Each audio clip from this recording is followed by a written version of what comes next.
So the idea for today is to cover a bit of visualization. So you guys are more than welcome to follow along on the lecture. So it's pretty full of examples, so we can try as we go. And let me see, I think I have, so this is kind of the topics. And so there are a lot of slides here. So my idea is not to probably cover all of them today, but probably it's going to be split between today and next Friday. But depending how much we cover today and depending about your interest, we can add one more topic here, which is interactive visualization. So there is this library called Plotly, which basically is an interface, is an API, an application platform interface with either Python, R, MATLAB, different kind of softwares. And it allows you to take your plots basically and push it through the browser. And then you can basically drag your mouse on top of it, your values will pop up, and you can handle it and manage it and do some things. So we will start with some basic plotting things that you probably are very familiar with, so we can move faster there. We're going to go a bit slower with the professional plotting part, because I think that can be really useful, especially if we can have this idea of creating a script for each plot that you want to produce. At the end, you change your data, you rerun your script, and you get your plot produced for whatever paper or report you have to create. We are going to spend some time looking at animations. Then I have some few ideas about image manipulation. If someone is doing image manipulation, Python has some nice tools that it can be used for. And then some further comments, but that's the main thing. And of course, feel free to ask anything that is not clear. Before starting, a disclaimer. So usually when we do plotting, there are different packages that you can use. The one that we are going to mostly use today here is matplotlib. That's kind of the standard in Python. But because most of us do visualization of scientific data, it's kind of this whole trilogy of NumPy, SciPy, and matplotlib that basically are like the cornerstones of whatever you want to create. So you probably have already this installed, but if not, it's a good idea to have them handy. So matplotlib is basically, as I say, like it doesn't come with the default Python, but it's something that is pretty standard to install. Do you guys have matplotlib? Yeah, cool. It has all kind of plots like line, scatter, bar, pie, contour, polar, etc. You can even produce 3D plots, so that's nice. It has animation features. It's kind of weird though, because basically what matplotlib is going to produce is a sequence of plots, and then you need something to bundle them together and then generate the movie. So even when matplotlib can wrap the things around, at the end you will need what is called an encoder. Every time that we generate a movie, there is some software there that basically produces the AVI or MP4 movie. But that's the main idea, and we're going to discuss a bit more about that. Yeah, so this is what we're going to be looking at today. Okay, so a disclaimer about what interface for Python are you using. These examples will work, I think will work in most of the interfaces. Last time we taught this was using the Jupyter notebook. So there are some special like instructions that you can provide to the notebook, because it has different flavors of plotting than the usual interfaces, like if you're looking at Canopy or even Anaconda. But at the end of these slides, I have like what you may expect to see in each of these other interfaces for Python. So even pure Python if you are just using the console. So just to make you aware of that. So the first thing is how to import matplotlib, and we are going to see this through the examples as well. But the first thing is importing matplotlib, and particularly pyplot, which is the main driver for the plots. And I'm just renaming it as PLT, so it's easy to call it later on. So plt.figure basically, and if you want to try that, you will see that basically what it does, if you don't say anything else, is return you this kind of creative message here. And this is is very well into the DNA of Python. It's basically an object, what is returning. It's a handle to an object. And that object is a basically white canvas where you are going to be able to produce your plots. If you want to actually display this canvas, this window, you can use the function show from pyplot. So plt.show parentheses will actually pop up this white canvas for you. If you are doing this in the notebook, what happens is this pop up and it has the notebook. Basically, you need to close that, enable to return to the notebook and continue your session. There are different ways that you can handle this. So if you use what is called the notebook style of plotting, basically what it does is, have you ever used Maple or which is the other, Mathematica? It's kind of a line by line thing. So you do something, it returns something. If it is a plot, it puts the plots in line and you continue. So you can set that, not with this option, sorry, with this other option, with inline. So that is basically how it's going to display. Every time you do something, it creates a plot or something. The most, or the way most of the interfaces with Python works is to set this matplotlib notebook interface. And in that case, you have one window in the notebook where it's going to refresh whatever you do there. But again, this is if you are using the Jupyter notebook. This is the, I think, main three ways that you can handle the plots there. If you are not using that, what you guys are using for Python, like Canopy, Anaconda, Pure Python, Spider? Okay. So that should actually pop up a window for you if you do that. Okay. So, and I had these other comments at the end for the different interfaces. Okay. So just that to let you know that what happened is in principle creates this canvas with a reference to an object. And basically this is it. So this is how in most of the interfaces, more or less, this is how it looks like. As I say, in the appendix, there are the different IDEs. But what you will see is that there are a bunch of icons there. So basically, the home returns you to the original view. The left and right arrows goes to previous and next views. This is kind of a palm view, so you can click and drag the plot around. You can zoom in, and you can also save the figure. Particularly, we're going to look into the saving figures, but with more options, with more control, such that you can save the figures in a controlled manner, in a professional manner. All right, so let's start by doing some plotting. So as I told you, we're going to use not only matplotlib, but also NumPy and SciPy, because are our main tools for actually producing data, right? So we're going to import NumPy as MP, import matplotlib, pyplot as PLT. Again, this percentage matplotlib notebook, you do only if you are using the Jupyter notebook. Actually, if you try to do that in any other IDE, it won't work, it won't recognize that, okay? So we're going to generate just an array of linearly spaced values from 0 to 2pi with 100 elements. And then we're going to just plot some sinusoidal function. Okay, so the command for plotting is plt from pyplot, plot x and y, and then quotation marks and the star basically put some nice stars there. Okay, now you can see that the plot is more or less adjust up to integers, right? So it goes up to 7, even when my values go up to 2pi, right? So I can change that by setting the limits of the plot. So I can use, again, from pyplot, the function xlim, and that changes the limits between 0 and 10, or something more closer, like between 0 and 2pi. Okay? Why I mentioned this? Well, in general, when you are producing plots for your reports or your papers, you want to maximize the use of this white canvas, right? So you want to minimize the white spaces surrounding the plot, but also try to fit most of the data in that rectangle, in that box. Okay. Of course, something that every professional plot should have is labels. So we should put labels in everything. The way to do that is use X label for the X coordinate. In this case are angles in radians, and then specify also the font size.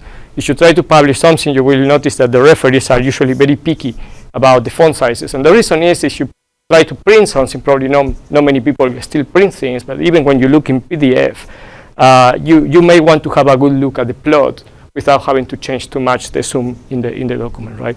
So you need to adjust those values. Similarly, for the y-axis, you can set the label. In this case, it's an amplitude of the sinusoidal function. Of course, it's always good to put the units. That's also very important.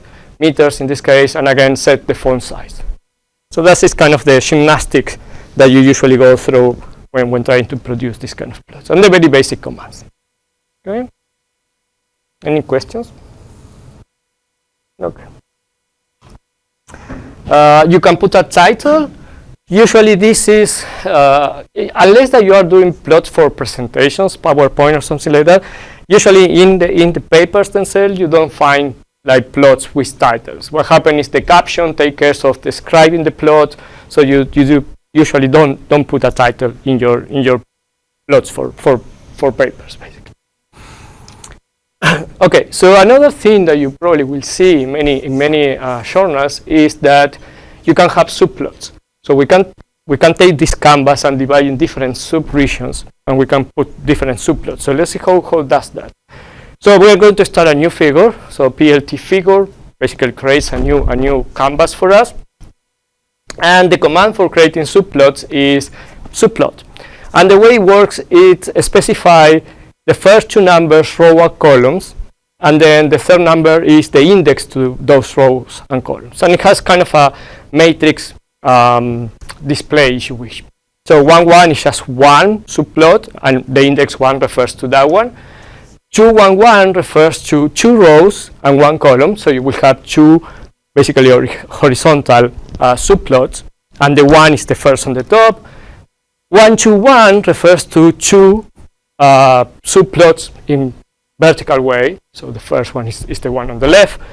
And then of course you can have 2, 2, which is like 4 subplots, and the order goes like 1, 2, 3, 4.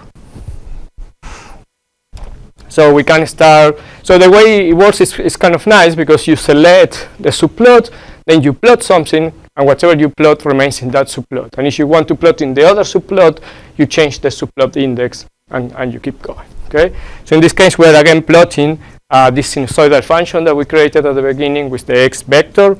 And in this case, we are using this b, which represents like down triangles or tiny triangles. If we go to the other corner of the canvas, again the structure keeps being 2, 2. So still we have 4 subplots, and the fourth is the one on the lower right corner.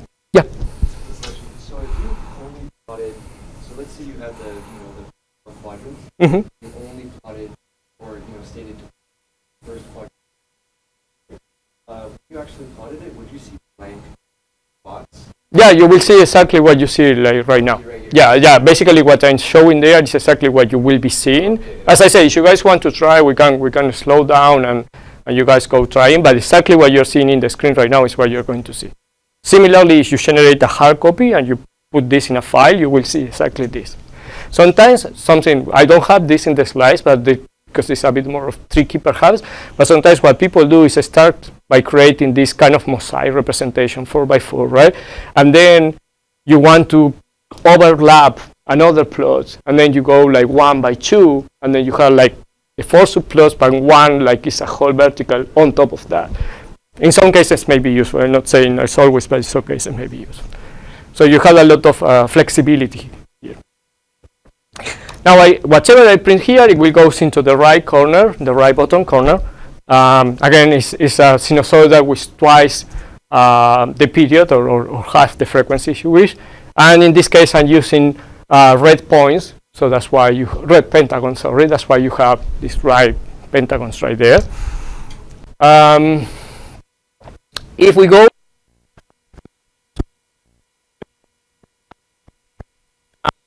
again, we can.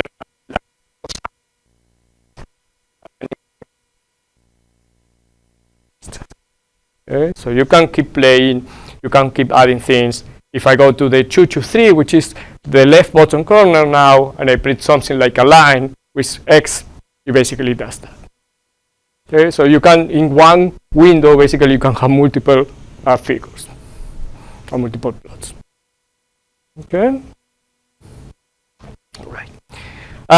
What's about error bars? Usually when we have data, specifically experimental data or statistical data, we may want to plot things with error bars. So let's take a look at how we do that. PLT-CLF, by the way, clears the canvas, so you can start fresh without opening a new figure. And I just drop in some values there. O2 for observation 2, which is an NumPy array basically from 5 to 26 with 5 points. And then observation 1, which is 17, 33, 52, 67, and 101. So some values, some random values, okay? If I want to plot just the raw data, I just can use PLT plots and observation 1 versus observation. Color the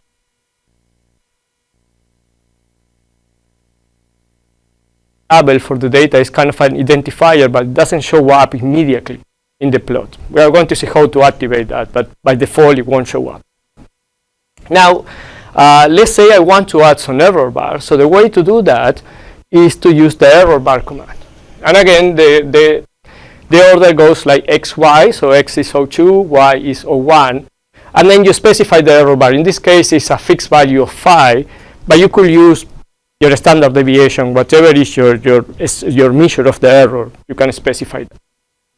Formal none means that by default you get these two lower and upper limits, if you wish, but there are different ways that you can specify how to mark the error bars. Okay. Now that's not bad. There are some things there that are probably not good, like the points on the left and right are kind of truncated or out of the plot per se. So we can change the limits there, so we can adjust the limits that we can actually see all the plots and the trend. And we can actually do something else. We can try to fit a model, like a linear model, to this data. In this particular case, it's not bad to try a linear model, so we will use the polyfit function of NumPy, which basically made fits for polynomials. And in this case, what you specify is x, y coordinates, and then the degree of the polynomial that you want to try. So polynomial of order 1 is basically a line. So we save that fit in the fit variable. And the way to plot it,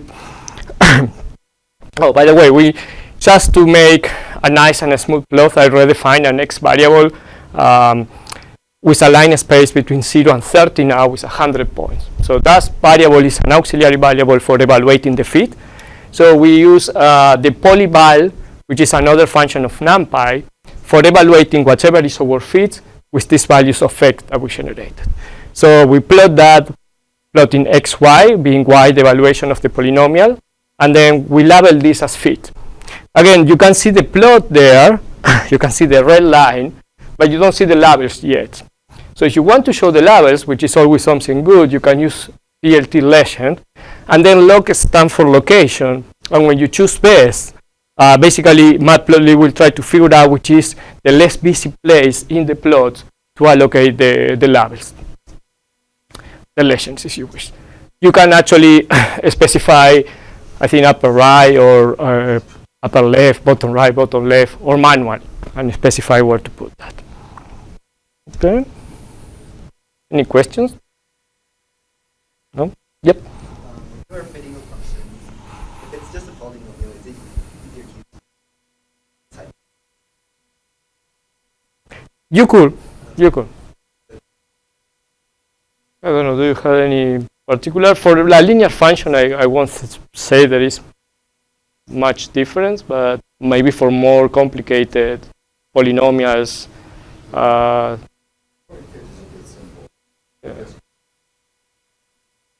The coefficients, basically, yeah.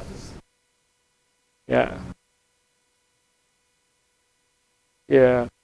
The SciPy probably what that, so I don't know how this one works under the hood, but the SciPy maybe. So the thing is, when you generate the polynomials, and let's say these are actual observation of data, the question is, are those observations of data actually independent of themselves? Like, is there a correlation between the data? So the SciPy, I imagine, when it generates the polynomial, it generates a family of values which are independent, sort of. But this one, I'm not exactly sure how does it work. At the end, they are using a minimization of errors, right? Like least mean squares. An easy way of actually getting the parameters for the fit and slope in certain ways. With the polyfit function, the slope for sure. I'm pretty sure that if you type fit, the information is there. The uncertainties, though, I'm not sure. Yeah. Yeah. Yeah.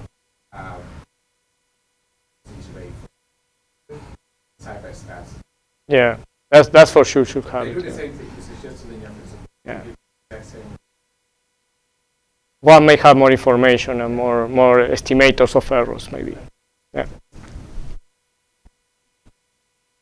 Okay. All right. So this is 1D plotting, if you wish. So we are going to move a little bit into 2-dimension plots, but we're going to do it slowly. So we are starting with basically contour levels. So contour levels are if you have like a surface, you can intersect those surfaces with equal values, planes, and the intersection will basically return you like a curve which represents a curve in the surface with the same value. So that's the main idea of a contour level. So let's start by cleaning the canvas again. In this case, I'm going to redefine coordinates x and y, and in this case, it's going to be more like a grid, a patch, a matrix, if you wish, going from minus 10 to 10 with a step size of 0.1. So we will have like 1,000 points in each direction, or 2,000 points maybe. And then we're going to define just a Gaussian, but a 2-dimensional Gaussian. So usually the Gaussian goes like e to the minus x squared, but this one has x squared plus y squared. So basically what you get, kind of a funny looking surface, if you wish. So it will go something like this. Symmetric with respect to the set direction, where set in this case is e to the minus x plus y squared. Do we have some sigma? Yeah, so over 16. So that's your sigma squared, if you wish. This is x, this is y, that's 0, that's 1. Okay? So that's the function that we are going to be looking at here. And getting the contour levels is as easy as using contour f from pyplot. And I'm defining the function xi in this 2-dimensional Gaussian, and you get these contour levels. Now, you don't have much information there, but you can imagine that these different rings of colors are intersections with the function with a given value. Okay? So it will be useful actually to have those values. So if you use color bar, it will actually give you an idea of the values. Yep. Why, sorry? Why is the plotter? Oh, because it's plotting the index and not the coordinates. So remember, I went from minus 10 to 10 with a step size of 0.1. So it's the interval is 20, and we have like 1 over 10 points. So this is like 200 points in x and y. Okay. I could put x and y and actually get the coordinates. It was being dirty there, if you wish. Now you can see that the colors are like what? 1, 2, 3, 4, 5, 6, 7 colors. So the resolution, if you wish, in the plot is not really nice. It's kind of coarse, if you ask me, right? So it goes from 0 up to 1, 1.05, but we can do a bit better than that. So we can specify the color maps and how many intersections we want with the actual surface. So let's try to do that. Let's clean this and define a vector, in this case, that goes from, and this is something that I don't remember if we mentioned before, but this is something that Python is very nice in doing. It's option-oriented nature, if you wish. Given that we define the function, we can ask for the minimum and the maximum of the function, just as functions or properties of the object. And in this case, we're going to create this vector from the minimum up to the maximum, meaning from 0 up to 1, with 21 intervals, with 21 values. Okay, so we're going to use 21 contour levels, basically. So we are going to do the plots again, but in this case, specifying the function again, but now to use this vector of intersections of different values, where to create these isosurfaces or contour levels. Okay, so that's something that you can control. And again, we can plot our color bar, and we can try to format a bit better the color bar. So this is kind of C notation. So this is for floating point numbers, 2 decimals after the decimal point. This is the width of the color bar, the fraction, which is separated from the actual plots, and where to put actually the values such that they coincide with the vector that we defined before, with 21 intersections between the minimum and the maximum. And you can go crazy and crank up the number, put 2000, and you will get a very smooth plot of the curve, of the surface. Okay. Yep. The color map. Yeah. There are different color maps. This one is the default one, so you can specify that when you use the contour F function. I think I have some examples about that, but there is a bunch, like a lot of them. Okay. So some comments about, I mean, this is all nice and good, but at some point you probably want to save your plot, right? So let's start by looking at some properties, some specific properties of the figure. And something that, especially if you are trying to publish and put your figures in a paper, something the journals are very picky about is the resolution. So you can basically control that. You will have to control that with 2 parameters at least. The DPI, which gives you the resolution, means the dots per inch that you have in your plot, but also the figure size. So meaning how big is the figure. Okay, so we're going to look at some examples and some standard values for setting that. Some other parameters that are associated with that and that allow you to have more control in some cases, and again, we're going to see more concrete examples of this, are associated to this object. Remember at the very beginning, I showed you that when you do PLT figure, Python returns you an object, right? So this function, CCA, add subplot, set DPI, set figure width, set figure height, and subplot adjustments are all functions associated with that object. So you can actually, what I'm saying is, you can actually create that object, point that object to a variable, and then modify these controllers of that variable. Somehow there are like 2 different ways that you can do that, but this one gives you way more control. Actually, if you open one of these interfaces, the window interface, you will see there is one that is kind of a triangle pointing outwards, and that's allow you to control some of the margins. But of course, that is kind of interactively, right? This one we can actually put in a script, run the script, and regenerate the figure as we wish. So CCA allow you to control what is axis, add subplot is the subplots. The DPI is similar to what I mentioned before, similar with the set figure width and figure height, and the subplot adjustments. So let's take a look at 3D plotting now. So it's a simple example. It's a nice example, though. So we're going to use matplotlib, and now from matplotlib toolkits, the matplot 3-dimensional one. And we're going to import 3-axis 3D. That is the one that will allow you to create these perspective-looking figures. Okay. We are going to use NumPy again, and then pyplot, which is the main driver for the figures. In this case, notice that this is what I mean with taking or putting the figure in a handle or a variable. So I define fig equal PLT figure. So now I have control of that thing. In addition to that, there is this MPL RC parameters, which allow us to define a bunch of different things, but in this case, what I'm setting is the font size for the legends. So whatever legend is going to appear is going to be a font size of 10 points. The other thing I want to do is to grab the axis and set the axis to be in a 3-dimensional perspective. So that we do here. And as you can see, I take in control of the axis by assigning to a variable. So figure is the object that we just created. GCA is one of the functions I was mentioning before, and I'm specifying to use a projection which is given by a 3-dimensional. So in this case, it's going to be a 3-dimensional perspective, basically. What come after is just definition of variables. So in this case, we will have a theta variable that goes from -4 pi up to 4 pi with 100 points. We're going to have a set variable that goes from -2 to 2 with 100 points as well. R is a function of set, which is set squared plus 1.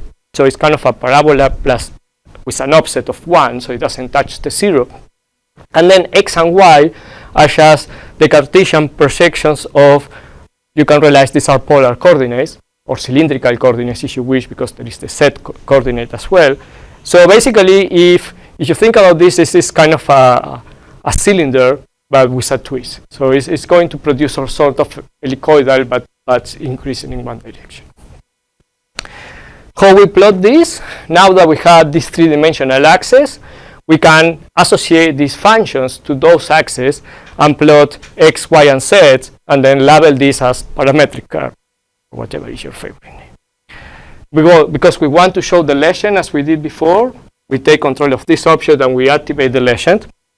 And for saving the figure, we just can do from pyplot, save figure, and choose which is your favorite format. I'm going to talk a bit more about the formats, especially if you are generating figures for journals. There are some criteria there. At the same time, if you want to show whatever you generated in the screen, you use PLT show.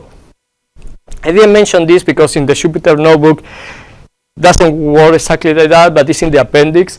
Usually, particularly if you're using pure Python or some of the IDEs, you need to have this pyplot interactive mode on, which means whatever you plot, it will automatically, boom, dump into the screen. If not, you can do always PLT show, and at that moment, the buffer of whatever you are generating is dumped into the screen. Just to let you know that this, okay, I did all this and nothing happened, it's probably because the buffer has to be pushed, and then it's going to be refreshed. So if you go through this script and you run it, this is what you're going to see. So as I told you, this is kind of a helicoidal, but you can see the distance to the center, to the set axis, or x equal y equals 0, is changing because of this transformation of the set coordinate, which is r squared plus 1. So it doesn't touch the 0 because it's always a 1. That's the plus 1. But then it changes and is projected and gives you this flavor of cylindrical or helicoidal component of the curve. Okay. Any questions?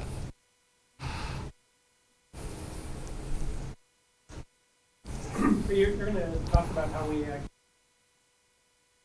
Yes, we're going to do that. Yeah, I have like 2 examples for what we call like professional plotting examples, like plots that you may send to your journals with your manuscript. So yeah, I'm going to cover that exactly there. I think it's probably what is coming. Yeah, I think most of the things I mentioned is related to how the RC parameters that we saw before for setting the font size are described. It's more like just talking than anything else. Oh, okay, I have a couple more of 2D, 3D plots and projections, but then we moved into the professional plotting part. So this is another example of a 3-dimensional. It's our old friend, the Gaussian that we just saw before. Most of the things we have seen is more or less the same that we just did. Bunch of packages that are being loaded. Here is the color maps. So what I'm loading here from Matplotlib import CMN is basically the color maps. So you can choose then the different color maps. I have some examples probably there. Yeah, you may be able to see. So XY is the same as before. The function G is the same as before. The plot surface basically what generates. So this is a new function. You can see we define AX as before. Now we are using this ax.plot_surface, which basically has x, y, and z. It has another parameters, r stride and c stride. And basically what that generates is kind of a mesh representation of the equation, of the function. And the r stride and c stride are how separate you want these lines to be represented. In addition to that, you have the traditional alpha parameter that controls the transparency of the representation. So a value closer to 0, I always get confused, but I think a value closer to 0 gives you almost like a wireframe structure, completely transparent, and a one closer to 1 gives you a more opaque one. Now, what you can see, and this is the visualization you will get if you run this, is that there are isosurfaces projected in the x, y, x, z, and y, z planes. Okay, so the x, y is kind of the same that we saw before, but it was in a plane, and now it's in a perspective mode. But in this case, if you want to put all of this, you basically use the contour f function as before, but now associated to the ax. Notice that anyway we are defining always the c set or the contour set, so you can keep track of things if it is needed. The vector b is the same as before. I only crank up a little bit the number of intersections to 210 instead of 21, just to make it look a bit better. And you can see here that the contour f basically takes always the same parameters, x, y, z, the vector b, and then what changes is the direction, because the direction is basically giving you the direction perpendicular at which you want to have the contour levels.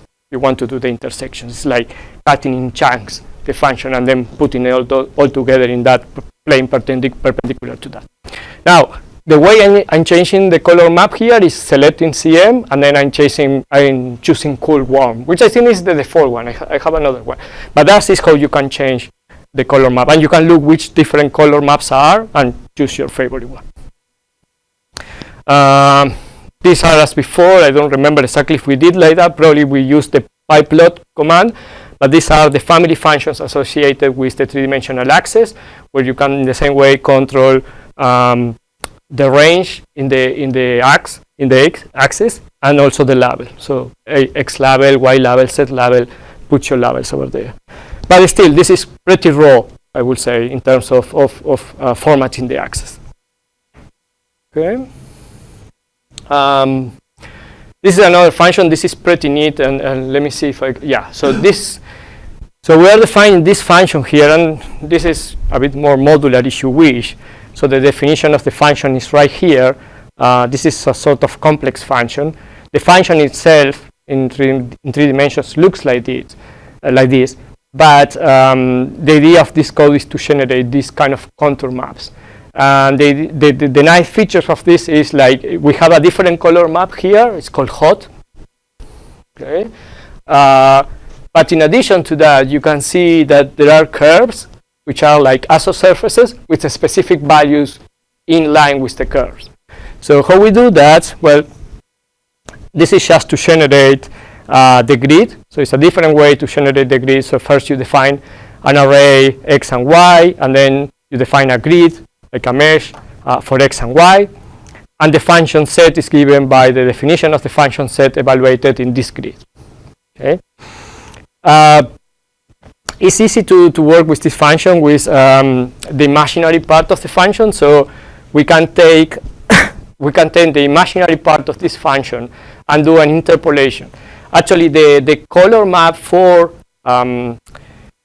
let's say the coloring in the plane is done by this spectral color map, and the lines have the color map given by hot. So there's a tiny difference there, but makes the actual contour lines pop up a bit better there. The contours are generated as before. Now I'm calling pylab instead of pyplot, but it's basically, it brings more functions than just pyplot. And you can see here that this is controlled the line width. So we have a line width of 2. The color map, as I say, is hot instead of being the spectral. And the other thing that we can do is set the labels there, and the labels are set in lines. So that is what it puts the values inside the lines, and this is the formatting of those values. So it has just 1 point after the decimal point. The font size is given there. The other thing that we want to include is the color bar. We are setting off the axis, so that's sometimes it's nice, so you can see there are no values in X and Y, but if you leave it as default, it will appear there. And you can put a title. The other nice thing is that, are you guys familiar with LaTeX? More or less? Well, you can write equations, so the way to do it is just use these $signs as in LaTeX notation, and you get, don't know if you can see there, but if you look at the slides, on the top is the equation that we are plotting. So that's, I think, is a pretty neat example. This piece of code underneath is just to do this 3D representation, to have an idea of what we are seeing there. The red colors are negative values, the blue are positive values, the orange is kind of neutral there. Is there any to determine or to choose where line values go on the That's a good question. There may be, I don't remember from the top of my head. There may be.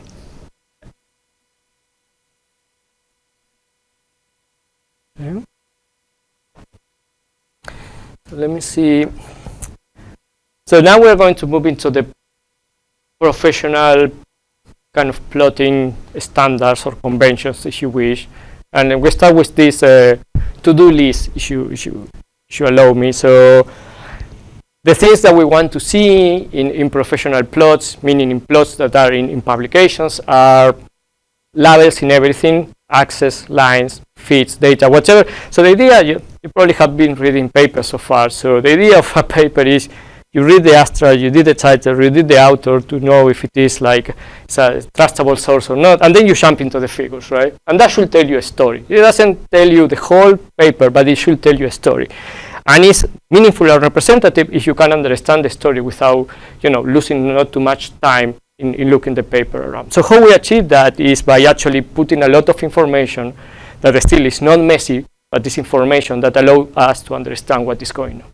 So that we do by labeling everything, putting units in wherever is needed, legends when it's appropriate, adjusting the font size and the access such that the plot is visible and meaningful. This one I think I mentioned, usually we don't put a title in publication. If you are presenting a talk or something, probably that is needed. This one is important. Try to adjust your colors like sensible, I would say. And the other thing is try to make the plot fill the plot, right? So you don't have like wasted space, especially if you had to pay for the publication. Some journals still charge for publications for plots. So try to use your money wisely. This is also important. Every time you're going to generate an image, try to set the image resolution and size. This is important too. Try to use file formats that are vectorized file formats are called. Why is that? Because then you either if you're using LaTeX or any of your favorite word editor or text editor, you may need to rescale your figure, right? So a vectorized figure basically says vectors. So scaling a vector is easy and you don't lose resolution. If you save in a format that is a bitmap like BMP, it basically saves a matrix of pixels. And when you scale that, you start to see pixelized effects in the figure. And usually journals don't like that. So the good formats for using, or good vectorized formats are encapsulated PostScript or just plain PostScript or PDF. Try to avoid bitmap like BMP or JPEG.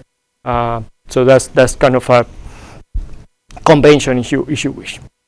The other thing that I will suggest you, especially if you had to work generating plots for a paper or a report, is create a script in Python or whatever language is the one that you are using, which the only reason for that script to exist is to generate the plot that will go in your paper.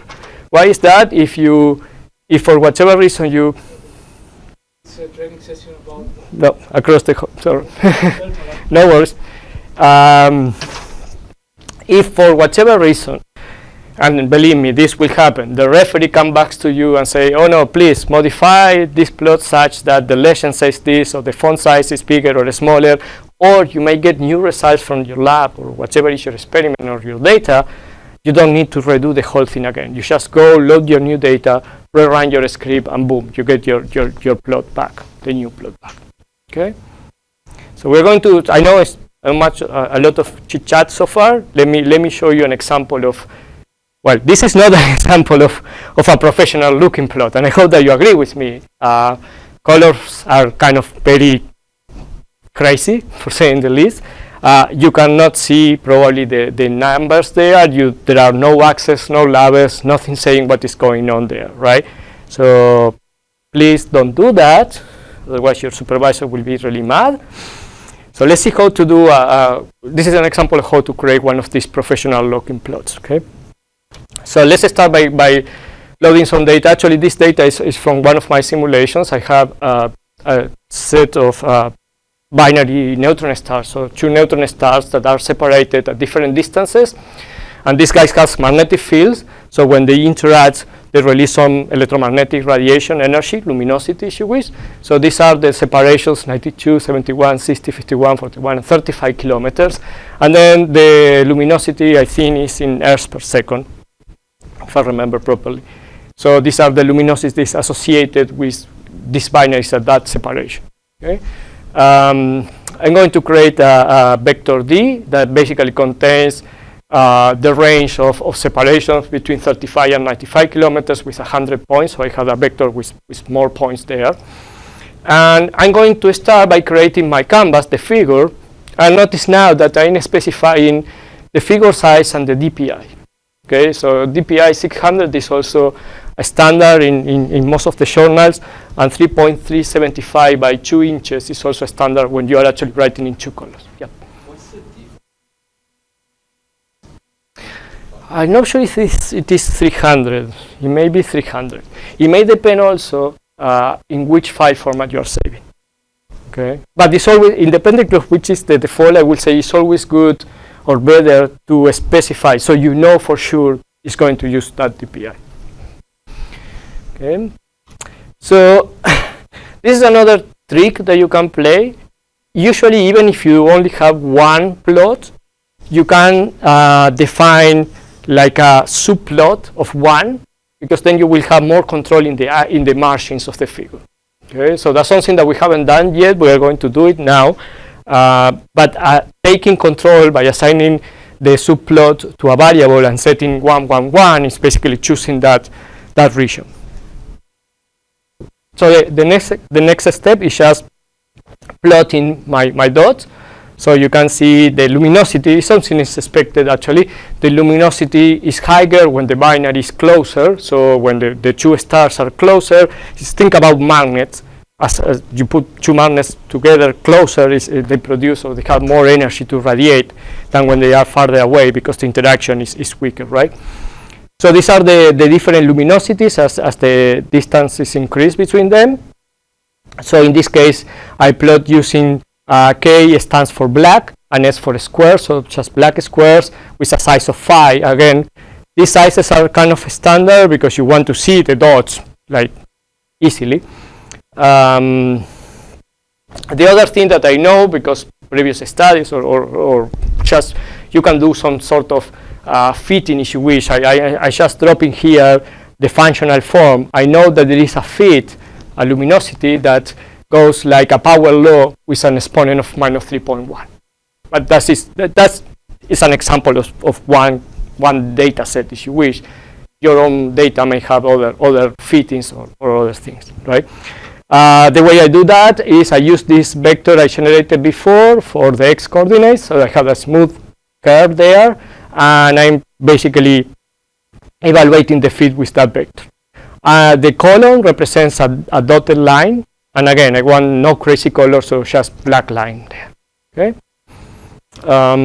What else? Okay, so we are going to change. You can see, yeah. So you can see the numbers are okay for the screen, but believe me, it won't be so good for a plot in a paper, especially with those dimensions we defined before. So we are going to change the font size, and this is one way of doing it. I have another example showing another way. Basically, this is a for loop that what does is it takes the object A that we stored before with the subplot, and it asks for all the major ticks. The major ticks are these values here, sorry, the vertical ones. And then it says, okay, for that object that I call the dummy variable t, take the label and set the font size to 6. So basically what that is going to do is it's going to stop in each of these text labels in the y direction and change the value of that number to a font size of 6. So what you get is tiny numbers, right? And again, if you want to see that in the screen, do plt show, and that will show that. Similarly, we can do the same for the x direction. So I'm changing from y to x here, get the major text, and then set the font size to 6. And now the numbers will be more easy to read in the paper. Okay. The next thing I want to do now, this is what we haven't discussed yet, is I want to adjust the margins. Usually what happens, and this one you can see in your windows, when the windows pop up, there is probably here is the canvas where all the plot goes, and then there are these margins that are on the left, right, bottom, and top. And these ones you want to shrink, because otherwise will be part of your figure, right? So one way, and again, this is consistent with the size of the figure, one way to adjust this is, okay, I want 0.97, and the values go from 0 to 1, so a relative coordinates if you wish.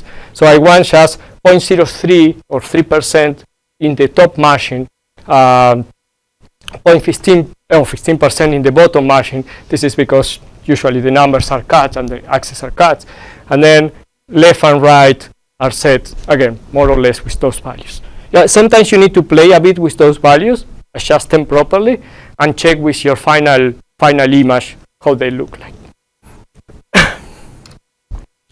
So after doing that, you show again the figure. Again, what you see in the screen may not match what your final PDF looks like, so you need to check the final PDF actually. One thing I had to adjust still was something that we mentioned at the beginning, is the limits in the axis that the data actually fits most of the figure. We need labels.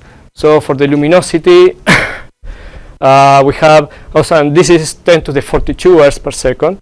The font size is still set to 6, and you can always do these tricks. You can set the vertical alignment, and there are some keywords like center or bottom or top, and again, Python will try to figure out how it looks like or where to allocate them. Okay, so that is centered in the y direction. Doesn't look so bad. Similarly, for the x direction, I will write separation in kilometers. Horizontal alignment, again, center. I want to know how is the functional form of my feed. So in that case, I write the luminosity is approximately the separation to the power of minus 3.1. I make the font size a bit larger there, 10 instead of 6. And the final step is to save your figure. In this case, I'm using EPS, which is encapsulated PostScript. Encapsulated PostScript also removes this mark around the PostScript figure.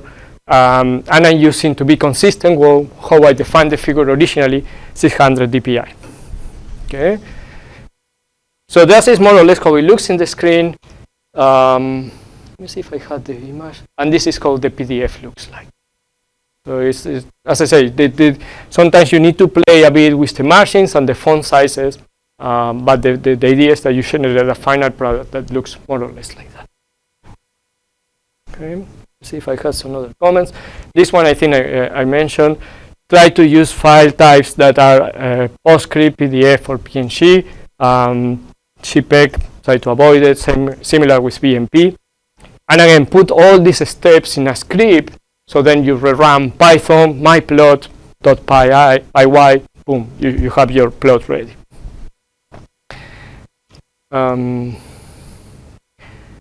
You guys want to see another example with contour levels? So next class we can start with animations and interactive visualization, if you wish. Let's take a look at this quickly. This is fun. This is one of the Bessel functions, one of the special Bessel functions. And what represents is the vibration modes of a circular membrane, basically a drum. If you're playing drums, one of the normal modes of oscillation of the membrane, actually without forcing, I think, or with a periodic forcing is this one. And this is how the function looks in 3D. Okay, so we are importing basically the usual packages: NumPy, PyLab, PyPlot. We are going to need from SciPy the special functions, because I want to use this represents the Bessel function and the zeros of the Bessel functions. If you're not familiar with the Bessel functions, just are a particular family of mathematical functions that give you a nice structure for cylindrical coordinates. So it has these symmetrical properties, and it has the zeros of the functions, the roots of the function has some nice behaviors. That's why it represents this circular membrane. And this is the definition of the, what they call the drumhead function. It basically is in polar coordinates, r and theta, and is given, so the first thing that you want is the zeros of the Bessel function, and then you basically return the cosine theta for giving some periodicity times the Bessel function of type 1 times the coordinate, the r coordinates, and times the zeros of that function. Just some values, believe me. So that's the definition of the function. I'm going to create vectors for my coordinates, in this case theta and the radius. Theta goes from 0 to 2 pi with 50 points. You can increase that if you wish. And then the radius goes from 0 to 1 with 50 points as well. Similar resolution in the radial and angular coordinates. Now, I'm going to create Cartesian coordinates as well, so x, y, and z. The z will represent the height of the membrane or the drum in this case, and x and y the position in the plane. I have a counter also, so I can. This is a different way of generating the values of the function, but it's basically like generating this grid, mesh grid. And here, what basically we are doing is, as before, we are projecting now in Cartesian coordinates the polar coordinates, and then getting the height of the membrane of the drum given by the function that we just defined before. Okay. So this is a script on the right. So the script on the left is just to generate the data, or this part of the script is just to generate the data, and this iterates, and that is it. This script is the one that generates that figure there, like the three-dimensional figure. So it has some of the things that we saw before, a handle to the figure. We create the perspective with the axis 3D. And then we are adding the surface. In this case, I'm changing the color map. Shed is a nice one because it has different degrades in the rainbow spectrum, if you wish. We set the R stripe and C stripe for the number of the separation between the lines. And then we are just labeling things just to be consistent with what I told you before, okay? And then show it. So this generates that. It's not bad, but I won't say it's a plot that you can submit with your paper, and the referee or the editor mostly will be happy. So let me show you how we can actually represent this same information in a way that I think is cleaner.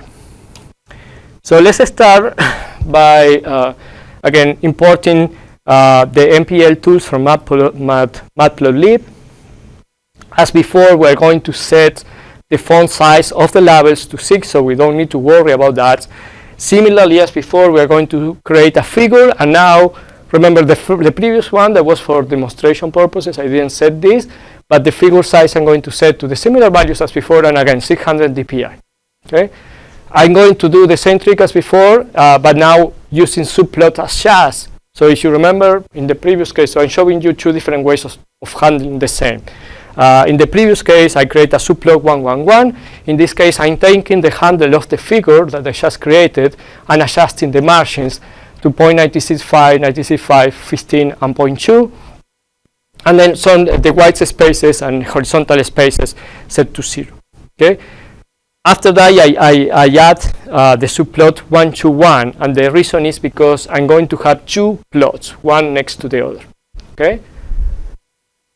So this is like setting up the framework or the canvas, if you wish.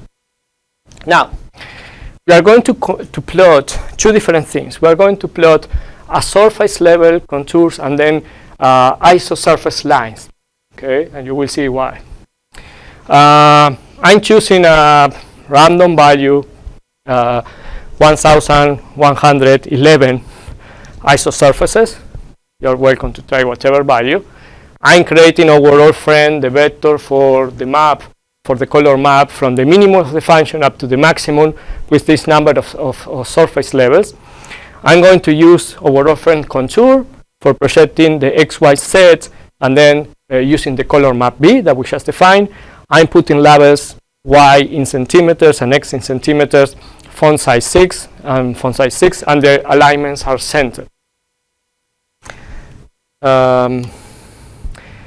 So that's the first subplot, and I keep you in suspense to see, waiting to see how it looks like. The second subplot is a line level contour. So the first one is going to try to be very smooth plots with colors, similar to the ones that we saw before, especially that has like 3 bumps. The second one is going to try to reproduce lines, just intersections with the surface. So I'm going to create a second vector for this particular line level contour. It's going to have 26 lines. It goes again from the minimum, in this case I did a trick because the minimum don't go all the way, it's not symmetric. So I just put from minus the maximum up to the maximum, just to make you will see why, but it's basically to make the plot symmetric in that way. This trick, this piece of code here, what it does is the following.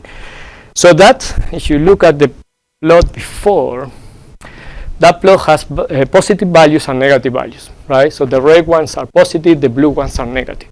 So what I want to do is when I draw the lines intersecting that surface, the positive ones using a solid line, and the negative ones to use a dashed line. So it's easy to spot when you look at the plot, right? So that is what this piece of code is doing. So I set the dictionary styles to be empty, and then I go from I in the range of the number of levels, so I'm dividing the number of levels, so 13 for each of them. And the first 13 are dash, the second 13 are solid. Now I'm going to add a subplot. So this was the first one. Where do they have that? Here, 1, 2, 1. So it's on the left, right? The 1, 2, 2 is on the right, the right panel. I'm going to do the contour. I'm going to set the line width to 0.5, and I'm going to set the line styles to the dictionary that I just filled, such that half of them are dashed lines and the other half are solid lines. I'm removing the text labels, you will see why, and then I'm plotting just the X label, you also will see why. And the font size is 6. This should be horizontal alignment, actually center, and then I'm showing that, okay? This is how it looks like. So these are the 2 subplots. This is the contour levels. This is the lines intersection. The blue ones are dashed, means that it's negative, and the solid ones are positive. And you can see, even when we try to have 13 and 13, well, because we fix the minimum to be minus the maximum, you roughly have a symmetrical description there. Okay. I don't have, the only thing that is missing here, and sorry about that, is saving the figure. Forgot to include that. You should have a PLT save, whatever name, probably a PDF, DPI 600 or something. Yeah. Label size, did the changes actually work? Sorry, say again? Did the label size changes actually work? To be honest with you, this is what you see in the screen. I didn't include the PDF one, sorry. So it may have worked in the PDF. I'm not sure if this one, the figure I copy and paste here is the one. But that is an invitation for you guys to try the script and see how it looks when you run it. It should have worked. Yeah, probably this one is not. Okay. So maybe we can stop here, unless you guys want to stay. And next class we can cover movie generation, animations, some image manipulation, and some interactive plotting. Sounds good? I don't think I have uploaded the script, but I can do that. I can create I have created in the website. See if I can find it. The PDF is there. Yeah, the PDF is there. I can upload the scripts there. Yeah, for sure. I haven't uploaded the scripts. That's right. Yeah. So here in the visualization part, I can add the scripts there. No, for sure, for sure.